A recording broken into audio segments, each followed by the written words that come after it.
Thank you. I'm Joe Biden, Jill's husband, and I'm happy to be here.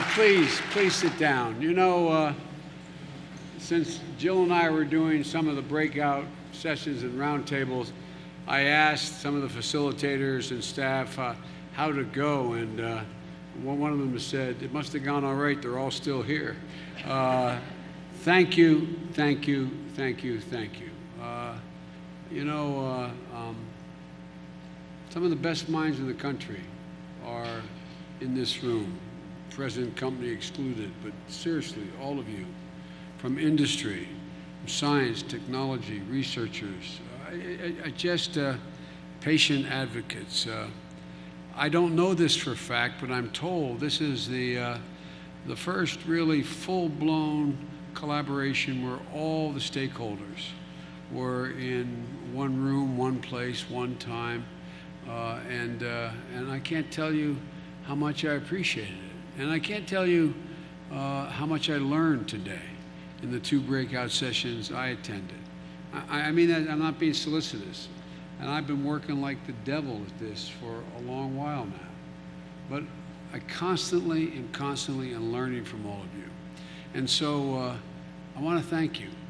Thank you for your incredible work. Thank you for your dedication. And by the way, sometimes I know that my impatience comes through. I sometimes am too passionate about the things I care so deeply about, and nothing I care more about. But I'm more optimistic. I'm more optimistic than any time since we launched the Moonshot, because what I've seen and heard today, the ideas, the collaborations.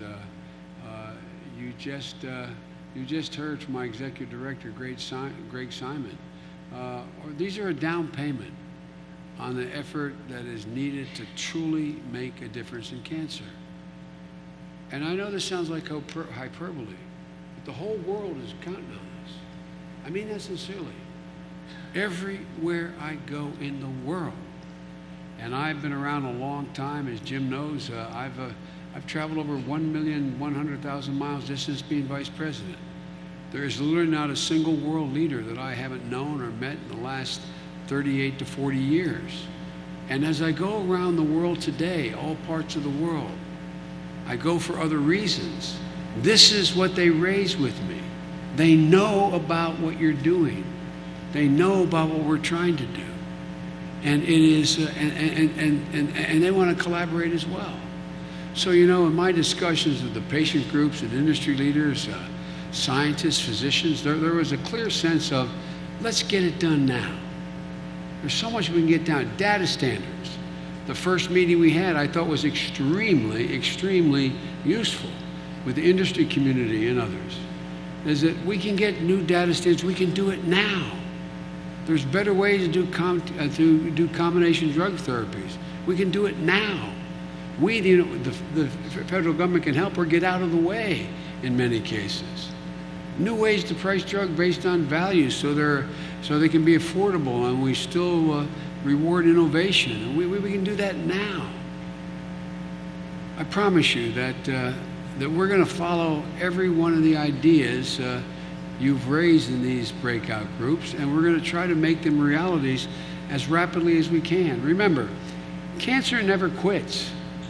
Cancer doesn't sleep. Cancer never says, well, I can do damage tomorrow. It's now. It's now. So we have to move the ideas that you all have generated and that we've reached a consensus on. We've got to move them to reality, and we got to move it and work on it every single day in every way we can. We have to invest money, the time, the people, the resources to make the difference in how cancer affects our lives. And it matters. You all know it better than I do. Failure is not an option.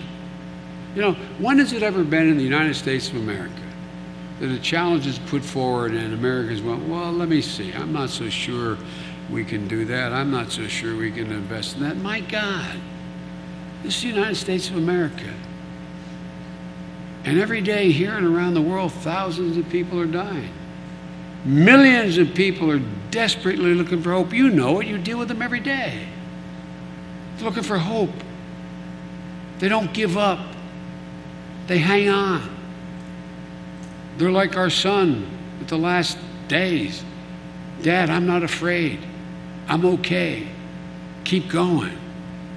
You look at the people you work with, and you can't do anything but walk away with a sense of, my God, the resilience of human beings.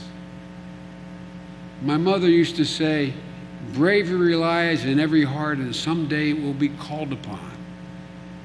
Unfortunately, it's being called upon every single day for so many people. And some are just looking for another day, another month, another year, just to make it one more birthday. Like I said, make my daughter's wedding. You know, you had a comedian stand up in front of you today, dealing with a hell of a verdict that's been rendered. I asked him how he's doing. He said he's going in for his operation. I don't know, it's public knowledge, so I won't say the day. I asked him anything I do. He said, yeah, pray for me. But I'm going to be okay. Pray for me. You know, folks, so many of you know so much more about the disease than I do. But you know, we can end cancer as we know it. We need to keep this collaboration going. This summit isn't the end of anything. It's the beginning for some. It's continuation for many of the collaborations that we need to address a host of problems. A host of problems. But every one of these collaborations depend on you in this room, the people in this room, and the people you represent from your disciplines. You know, there are, right here in Washington, we had a lot of people, all of you sitting in front of me, but there were thousands spread all across the country. Serious players like you. Groups of ordinary citizens, but also the leading oncologists, the leading hospitals, the leading researchers in those communities, gathered like we are here today. One of the reasons I so desperately wanted this to occur and succeed as you made it succeed is to reinvigorate the country with the notion that we're in this game, man. We're in it up to our hips, up to our ears. To let people across the nation once again begin to believe that, you know, we can do anything. We're here to work with you. And it's clear I've learned so much from you. We're here to support you. We call for help, and you all answered. You didn't need us to call. You were already doing it. You're already in the game. We basically want to say thank you, encourage you, challenge you to make every day a day closer to the end of cancer as we know it. Thank you for being part of the summit. Thank you for all that you do. Thank you for your dedication. Thank you for your commitment. It really, really, really matters, and you know it.